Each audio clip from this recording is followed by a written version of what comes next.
రామిరెడ్డి గారు మీ వైఫ్ ఆవిడ? మీ పేరమ్మా? మమత. పాప పేరు? నిఖిత. ఈవిడెవరో తెలుస్తుందా మీ అందరికి? మాకు తెలియదు మేడం. మీకు తెలియదా? తెలియకుండానే మీ ఆయన రాసిచ్చారా? 4000 మీ అబ్బాయి డబ్బులు ఇస్తారని మీరు కూడా ఉన్నారు కదా పంచాయతీ? కానీ నేను తొలతనాడు మాట్లాడినాడు ఉన్నా, తర్వాత మళ్ళీ వీళ్ళు మాట్లాడుకున్నాక నేను బయట లోపల ఎక్కడున్నా మీకు తెలియదండం తప్పు కదమ్మా.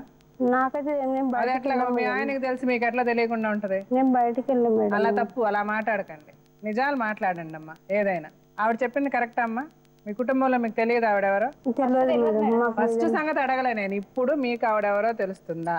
అది ఇప్పుడు తెలుస్తుంది, అంతవరకే చెప్పండి. ఫస్ట్ తెలవడం సంగతి దేనికి? అదమ్మా.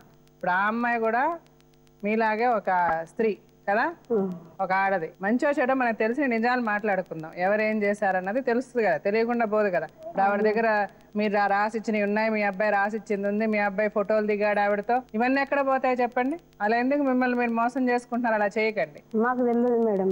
తెలియదు అనకండి అమ్మా, మీకు ఇప్పుడు తెలుసు. అన్ని ఈ మధ్య జరుగుతున్న గొడవలన్నీ తెలుసు, ముందు తెలియకపోవచ్చు అంతే. అది నేను అడిగాను. నేను అడిగిన దాన్ని కరెక్ట్ గా సమాధానం చెప్పండి. మీరు ఆవిడ పెళ్లి చేసుకున్నారా లేదా? చేసుకోలేదు మేడం. చేసుకోవాలా? ఇక నేనైతే పెళ్లి అయితే చేసుకోలేదు మేడం. పెళ్లి చేసుకోవాలా? మరి ఆవిడతో మీకు సంబంధం ఏంటి? సరదాగా తిరిగావు, సరదాగా పిల్లల్ని కన్నారు. ఆల్రెడీ నేను కేసు పెట్టిన తర్వాతనే ఆమె ప్రెగ్నెంట్. ఏం కేసు పెట్టిన? అప్పటి నుంచి నేను కలవలేదు కూడా.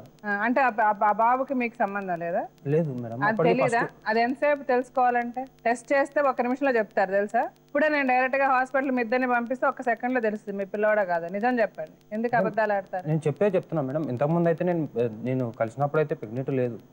కలిసినప్పుడు ప్రెగ్నెంట్ అవుతారు, ఎవరైనా కలిసిన తర్వాత ప్రెగ్నెంట్ అవుతారు. కలిసినప్పుడు ప్రెగ్నెంట్ గా ఉండరు ఎవరు? 2-3 మంత్స్ తర్వాతనే ప్రెగ్నెంట్ అయింది కేసు పెట్టిన తర్వాత. నేను ఒకటే అడుగుతున్నా, ఆ బాబు మీ బాబా కాదా?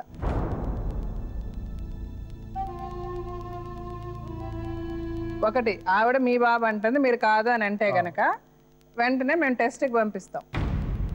టెస్ట్కి పంపిస్తే తెలుస్తుంది. అది మీ ఇద్దరికి కూడా అదే చెప్తున్నా. ఇద్దరికి ఏం చెప్తున్నానంటే ఇద్దరు అబద్ధాలు ఆడద్దు ఇక్కడ. నేను చెప్తున్నా మేడం, అదైతే నేను ఉన్నప్పుడు కేసు పెట్టినప్పుడు అయితే ప్రెగ్నెంట్ లేదు. నేనైతే కలిసి ఉన్నా ఆమె దగ్గర, కలవలే అని కాదు, కలిసి ఉన్నా.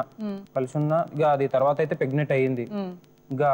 సో కలిసి ఉన్నప్పుడు ప్రెగ్నెంట్ అయినప్పుడు మీ బిడ్డ కాదనడానికి మీకు ఆస్కారం లేదు.